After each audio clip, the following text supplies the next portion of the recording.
And good morning, ladies and gentlemen, almost afternoon, and welcome to a Saturday afternoon here at Gulfstream Park in Hallandale Beach, Florida. We're 53 minutes out from the Saturday opener on this 10-race afternoon. Track announcer Pete Aiello joining you alongside racing analyst Samantha Perry. Sam, a little wet, but the good news is a lot of Tapeta races, so it won't affect much. Yep, and that's the beautiful thing about Tapeta. A good feature race today as we have Sigiloso going up against Uncle B again. It goes as race number 6. Rainbow 6 jackpot pool guarantee in the 6 figures at $100,000.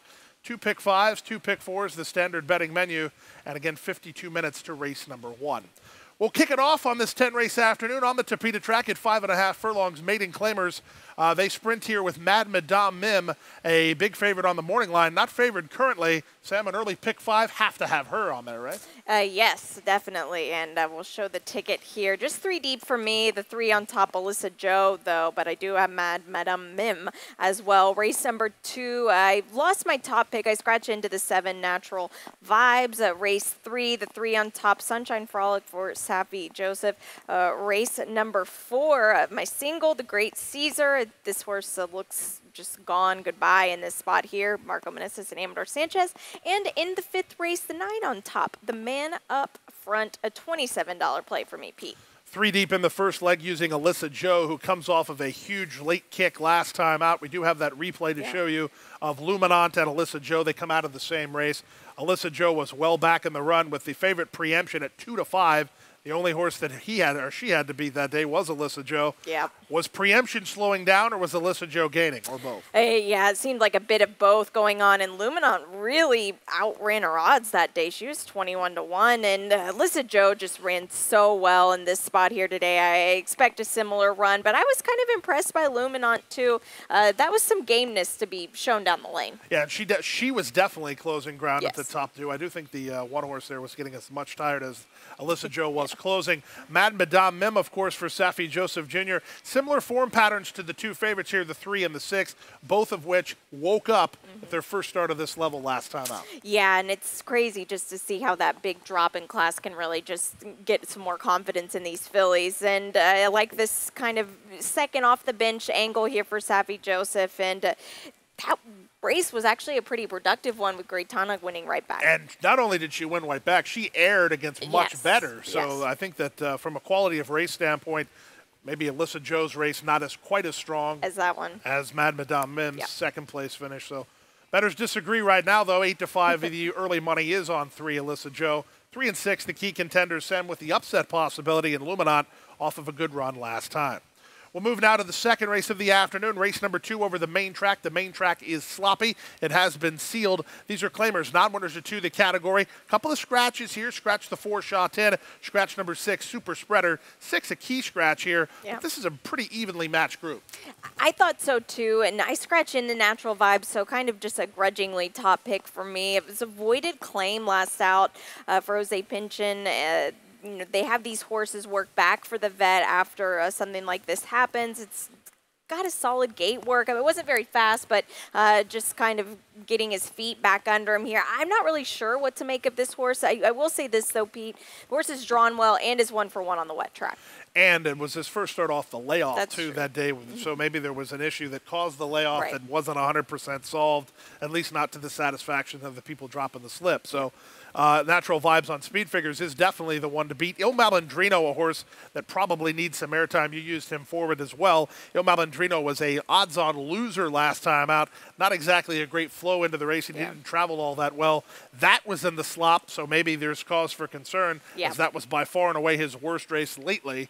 And it was his first time in the goo. Exactly. I think that's probably going to be a similar situation here today, which makes him kind of tough to play. But Jose D'Angelo, you can't ignore a barn like that, right? Absolutely not. And I think that the key with Il Malandrino is he's got to get the kickback out of his way. So angle to the outside, Natural Vibes will be looking to get in that same kind of spot. So barn change for 2, tap into your beer. Another horse that made the Samantha Perry ticket. This horse 1 for 18 in the racing career, but he only has 1 South Florida effort, and it was a pretty good one. It was, and that was over the sloppy track. And it seemed like he handled it much better than his 3rd place finisher, Il Malandrino here. Winkers go on as well. So this is something that they've tinkered with before. So he has had him on before, earlier running at Tampa. We'll see what we get here. Interesting pace scenario in this race, just because the key contenders appear to be the horses that we've talked about, the 2, 5, and 7, but none of them are overly quick in the early stages. So it'll be interesting to see how the pace sorts out. I don't see a whole lot of dedicated speed in here. Yeah, I don't either. Let's go to the third race now. The third race over the Tapeta track, the all-weather surface. We go around 2 turns at a mile to the 16th. These are maiden allowance optional claiming horses. And number 7, One Fast Dream. You got to figure this horse goes favored just from the My Racehorse connections. But man, oh man, he's inventing ways to lose. Yeah, that's actually very well said. Horses like this, they're so hard to play sometimes, especially on top, because they get in these kind of patterns where they just hang and hang. And the blinkers go on, which I think is a smart move for the Cassie barn, just kind of get that hang out of them.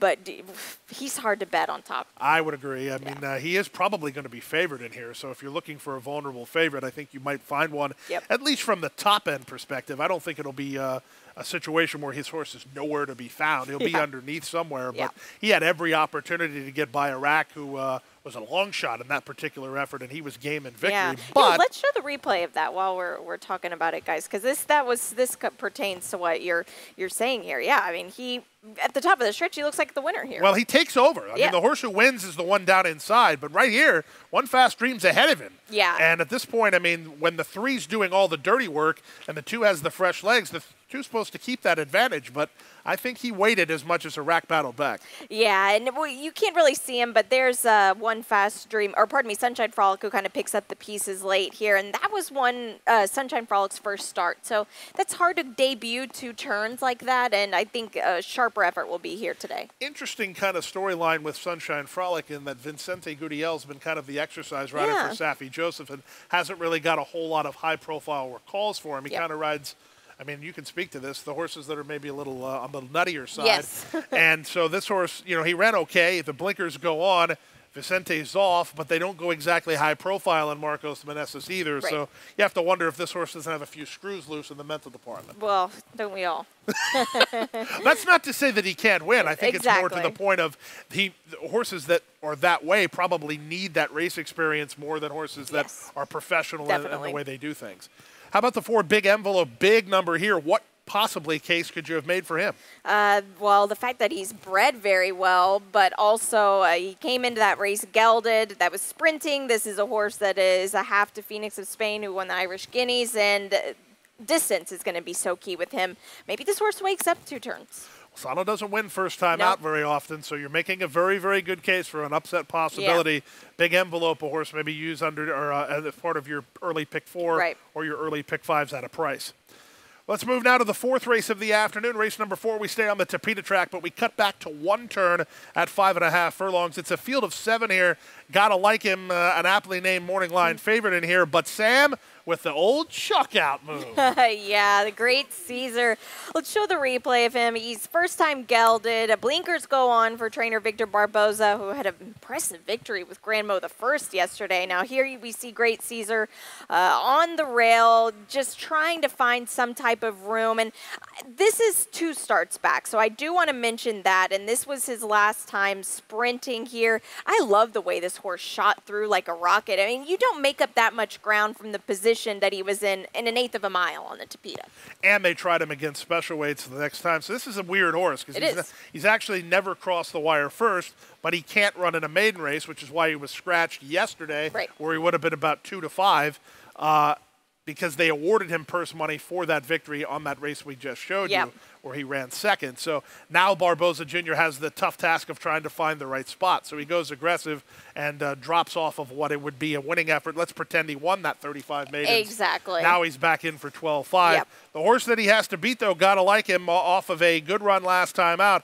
I'm fascinated on. I love the aggression here. Going to chuck this one off the ticket. Yeah, I get it. The speed figures fit for this guy here. He's drawn well. I can talk myself onto him and talk probably anybody else onto him, and I don't probably have to do a lot of talking to get it done, but I don't see it. I think that Japard, who beat him last time, I'm not a huge fan of that horse, so I just don't know how strong that race is. Well, you're coming up with some bombs early in the program. Pay attention to Samantha's picks. See, Let's hear about Blue Lieutenant, who makes the ticket. Not only does he make the ticket, he makes the ticket at 30 to 1 on the morning line, ahead of the 7 to 5 morning line favorite. Well, this horse gets Lionel Reyes back aboard. And Lionel Reyes, the last time he was on this horse was a victory. And it was a solid one at that. I get that he's 1 for 15. That's, the chances are starting to add up. But you have to pay attention to where Lionel Reyes lands. Blue Lieutenant, Reyes, like you said, won on him when he broke his maiden. But he has a huge mountain to climb. But I love the aggression. Sam chucking favorites. Yeah.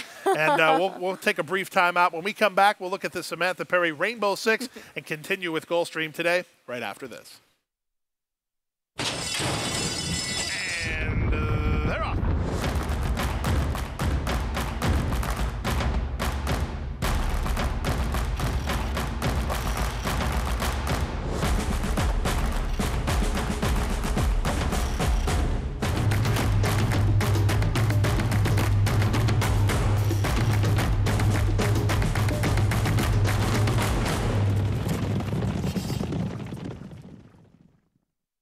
My racehorse has opened up a door for people that felt like that door would have never been opened for them. We can all be owners and we can all get that excitement. You can meet your horse through the different experiences and all of the events that My Racehorse puts together. You get that hands-on connection. Whether you have $50 or $500, everyone that joins My Racehorse gets that experience of a lifetime. I love My Racehorse. Let's go. Back now on a Saturday preview of Gulfstream. Today's Saturday preview as we move forward to halfway through the program. On to race number 5 on the 10-race card. It starts the Rainbow Six.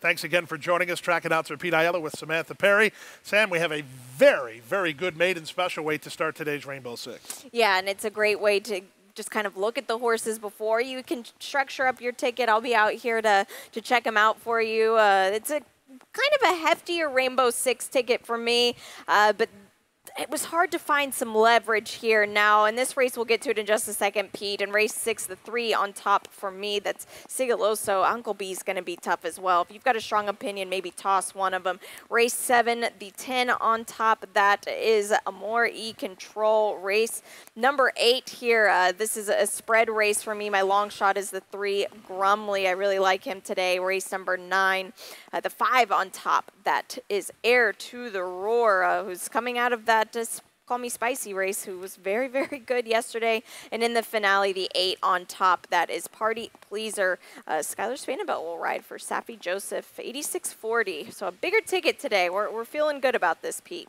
Well, and you've been throwing some bombs already on the telecast, so go back and get Sam's picks or pay attention throughout the live broadcast. She's got some favorites she's swinging against and some horses she likes at a price. This race, I don't think there'll be a clear and convincing favorite. I would be very surprised if there was. We do have a scratch of a horse who probably had a big chance here. The number 2, Fulanito, is out, so it's a field of 8. Your top pick is a bit of a price, but he does have some race experience. He does. That could be a huge edge here, a lot of first-timers. Yeah, I think, and this horse trained by Mike Yates, who does a very good job. First out, but even better second time out. And this horse, he was not up front last time, and so not very aptly named with that, but he did try hard, which you have to give him credit for that. The third-place finisher of that race came back to win in an impressive fashion. I think that this is a horse that's going to have some options under Marco Meneses, and I like the way that this jockey handles the 2-year-olds, Pete. I think he's just very good with them and patient with them as well. My biggest case for him, Pete, was the fact that he ran across the sloppy track first time, and that's hard to do. What are we going to get by 255? I'm not sure. Our track crew does an amazing job with getting this, and the track dries out very quickly. So it could be not sloppy sealed by the 5th race. I'm hoping. Well, and the other thing about it is he has race experience, and of the 3 horses who has race experience in this race, he probably ran the best race. Right. And then the key question is, and you're very good at this, what are the first-time starters? Where do we go for those? Yeah, and I want to show the work video of Private Thoughts here because this horse is 9-2 on the line, which I don't disagree with at all, and Lionel Reyes does get aboard here. I wasn't a huge fan of this work when he sold for $11,000. Neolithic, a young sire, has no 2-year-old first-time out winners. 10-1, that's not horrible by any means, but on the Tapeta, you kind of hope it's a little bit quicker than that, and going for just $11,000, it kind of worries me. I think this is a horse that's going to need a race, so if you're planning on betting this horse, I'm nitpicking here, but I would wait on this one. What about the Safi first-timer? It's interesting from a storyline standpoint. Zayas was named to ride here today, but he had more business in Kentucky at Kentucky Downs. The money's a lot better, so that's where he went. So Zayas is not riding. That's bad if you're a Safi Joseph Jr. guy, because now you have to find riders. But in this particular race, he wasn't named to ride for Safi anyway. Yep. He was going to ride Coulson for Jose D'Angelo. Does that mean that Coulson is live, or does that mean that Curlin's cruising maybe not as fast as some of the work show? I think that it's not a misprint here on these quick gate works, and with Skylar Spanabel aboard, she's good at getting a horse out of the gate. The plan I see from this works and probably placing her on the horse is to go. And that's Safi's been throwing her bones with horses, which is nice to see, because when you're only as good as what you've got under you a lot of times. Absolutely right. And this horse, again, we don't have a whole lot to go on in terms of pace. We do know, based on the morning works, that the 4 Curlin's cruising is quick. So if he gets the lead and there's nothing behind him, then that's going to be all they rode. Yeah, exactly. Very tough race. Race number 5, it starts the Rainbow 6. Let's go to race number 6 now. This is the feature race of the afternoon at a quality group. Very key rematch here between Sigiloso and Uncle B, both of which very game competitors. Yeah. Uncle B has come back to beat Sigiloso after Sigiloso beat him 3 starts ago. So this is a really fun race. It is. And let's show the replay of their last race together, because this was a really solid effort from Uncle B. I picked him this day. I was hoping for a pace to fall apart, and indeed it did. Now, Uncle B's a 3 there, hoping him. We know he goes to the front, and that's it. Sigiloso, though, this was a really game-closing effort that it's hard, again, to make up this type of ground on the Tapeta here. And with each stride, he was lengthening the gap between the two. I am a big proponent on horses not being able to back up efforts like this. And although I was a fan of Uncle B last time, I'm off him today. All right, so I get to debate with you now, because first of all, when you liked Uncle B last time and you said he was going to be coming from behind us, she's absolutely out of her mind. He can't make up any ground, and then he goes that was our last. We did the show together too. Yep. And then he goes on and catches Hope and Him. Well, Hope and Him gave that race away, but they did go 44 and change. And Uncle B lasted best of those horses that were up near the top. Yeah. They're not going to a 44 and change today. No, they're not. Which means that the tactical advantage has to be definitively in Uncle B's corner, because he'll have 4 or 5 lengths on Sigiloso with a slower pace. Exactly, and that could be problematic here. Okay. Yeah. All right.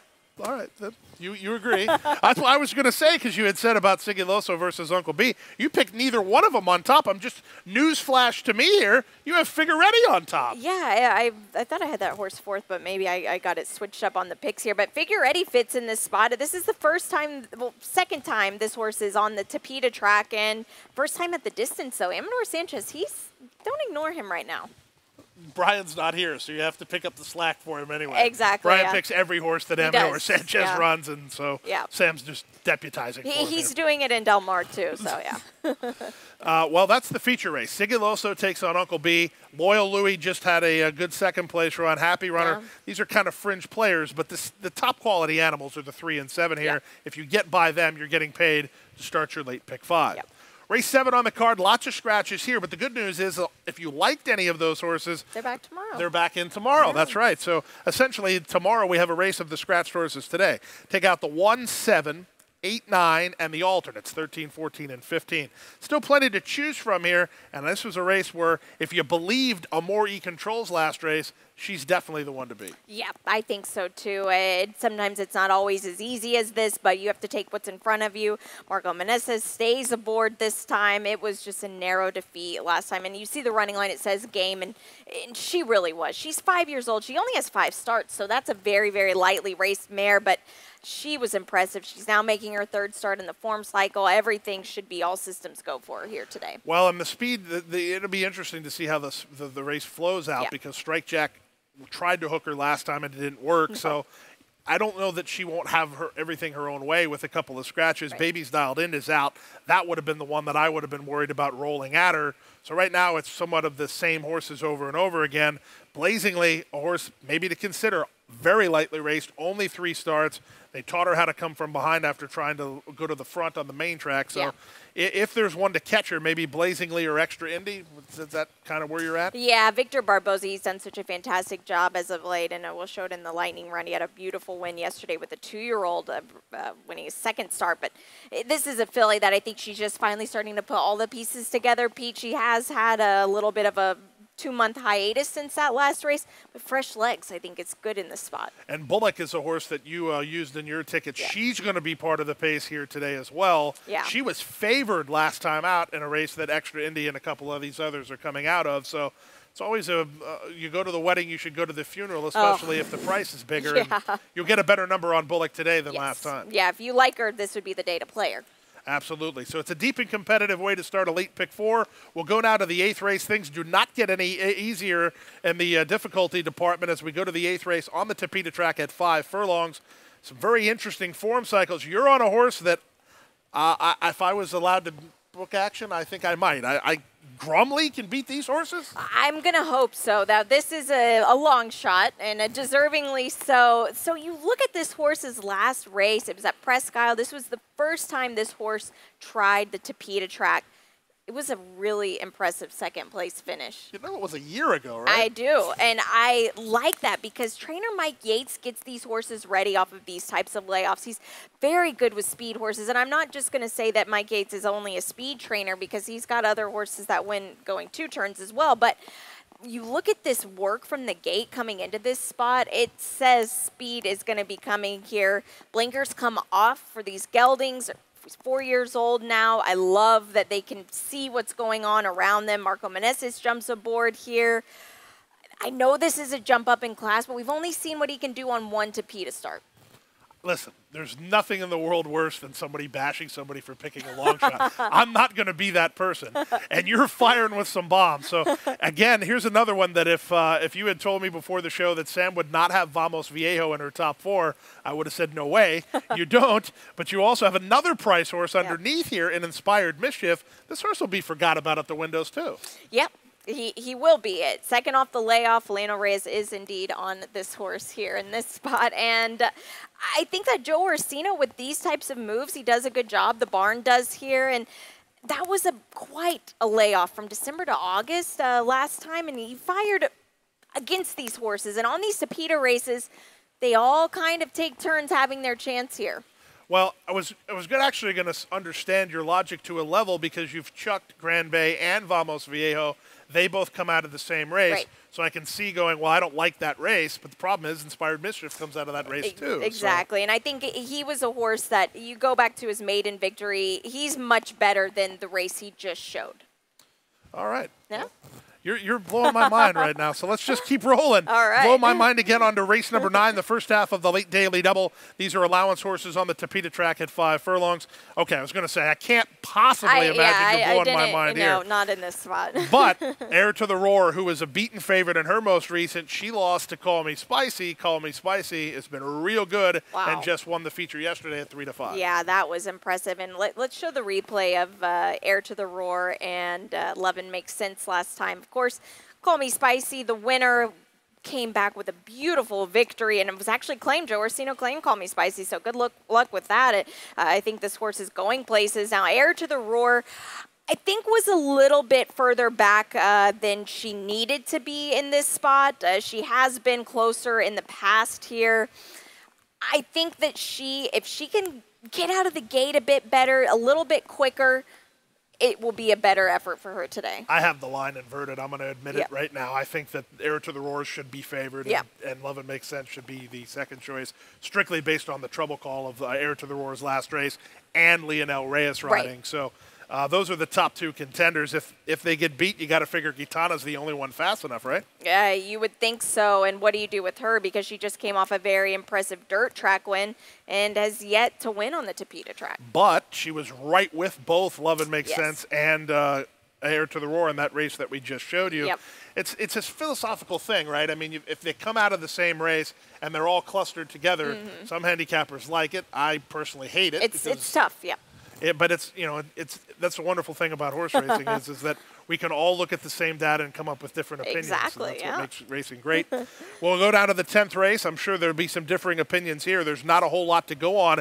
These are maiden claimers on the Tapeta track at 5.5 furlongs. 2-year-old fillies go postward here. Party Pleaser, she figures. Yeah. You lose Zayas, though. Skylar Spanabel picks up the call on Party Pleaser. You can also scratch the Della Certa first-timer, the 4 Oya Thunder. So 9 will contest the issue. Party Pleaser, race experience, and a class drop, right? Yeah, but in a way better post position as well. This was a 12-horse field that day on the Tapeta, and she drew the 1 post. That's not a spot you want to be. I know Safi Joseph just wanted to see what this filly really had in the tank. He had 2 in that same race, and Party Pleaser to me was a filly that this is the class she needs here. Well, I don't hope I don't jinx you, but I like your case that you're getting ready to make for number 1, Crown Jack. Yes. You make it, and then I'll fill in the gaps if there's something you didn't see. Yeah, so Marco Meneses, I need him a lot today. We'll see how that works out for me here. But second time start, you said it earlier, Antonio Sano, he typically doesn't win with first-time starters. This horse is tighter this time around. He debuted this horse right away for the $35,000 level. He's not getting greedy with it. All right, let's put this horse right back in. And he showed some speed, too. That's the key part of Yep. it, because not only did it show speed as a Sano firster, which is not really the norm. Yes. Panici's not the speed rider that so many of those other guys are either. Right. So when you're making the lead with Panici on a first-time starter took for him there, Sano, yeah. I mean, that's some serious bucking the trends because Sano's horses, I mean, you see this horse is 55-1 on debut. Exactly. Because nobody bets Sano first time Right. out. The only guy that I can think of that wins less first time is Steve Dwoskin. So when you're looking at a horse that really has a race you can build on for a guy who makes a career out of building on races, Right. it's kind of a magnified situation. I like Crown Jack. I Yeah. can sign on for that. Good, perfect. May get a good price on him, too. First-time starter that needs some airtime is Bonmani, a daughter of Mendelssohn. Didn't sell very well, but the work tab for this level, not too bad. No, not too bad at all. Their Palm Meadows works, and I prefer horses to have some local works, but on the Tapeta, I'm not too worried about it here. Now, the dam of this filly, she was 4th in the forward gal here. I was gonna say, I remember her. Yeah, and I think probably longer it's going to be this filly's play, maybe. But these Mendelssohns, to me, I'm still trying to get a real grip on them. And like you said, she didn't sell for much as a yearling. Well, 10 up, 10 down on the Saturday program, but we're not finished yet. And again, I want to harp on this. If you're just tuning into the broadcast, welcome to Gulfstream, where we're 26 minutes away from the opener. Sam has some very aggressive opinions today, and I want to promote that because if you're right about it, you deserve all the credit in the world. Well, if I'm right. It's a big if. Well, Crazier but that's things great. have happened, I mean, yeah. how many if we walked around the grandstand, how many people would walk around? Oh, all they do is pick favorites. All they do is They do you're a not lot. picking favorites today, Not my today, friend. no. We'll see. We have a lightning round today, don't we? We do indeed, and let's talk about, to kick things off, the Victor Barboza horse yesterday. Yeah, Grand Mo the first, hard at work from about the 3/8 of a mile to the wire. This was a really good race. There's a couple horses I want back. I'll take some Prevent next time out, but I really want some Okiro. Okiro locked in down toward the inside. Morales, just wheel outside, my man. I don't know what he tried to thread the needle inside. Yeah, it wasn't going to happen, and like you said, Prevent, I had this track cold, actually. I should have played this here, but wow, what a game effort. And Grand Mo the first, the horse looked like a champ in the paddock already, and just hats off to him. That was some game effort. But yeah, like you said, watch those horses coming back, those 2 seconds. Well, the thing, too, about Grand Mo the first is he was green as grass in the debut, and debut. won anyway. Yeah. Now he shows some tenacity. He did. So we're starting to figure it out.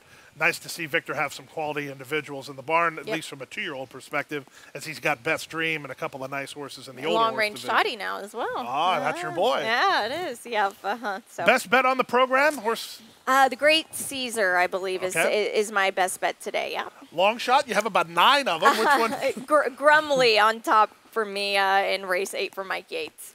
I can't wait for this horse to win so we can come on this program tomorrow and you can bash me for 20 straight I minutes. hope so. We'll see. If we can, it's a long shot for a reason. And also, we've got great racing here today, but Del Mar, Saratoga, if you're betting through the Express Bet First Bet app, we've got a really solid hit it and split. So if you hit the late pick 4 or at Saratoga or Del Mar over this Labor Day weekend, starts today through Monday, you can split $30,000. It's not a bad deal. Well, can I follow you to the window because those are those are your circuits? I'm There we completely go. outclassed. Yes, yeah, you can. Okay. I invite you to do that. Well, I'll do that, and I'll be rooting for Samantha as well as all of us will be rooting for Samantha throughout the afternoon. 23 minutes now to race number 1. The main track is sloppy and sealed, but I'll get you caught up on the rest of the changes in just a moment. Thanks for joining us, and have a great day at Gulfstream.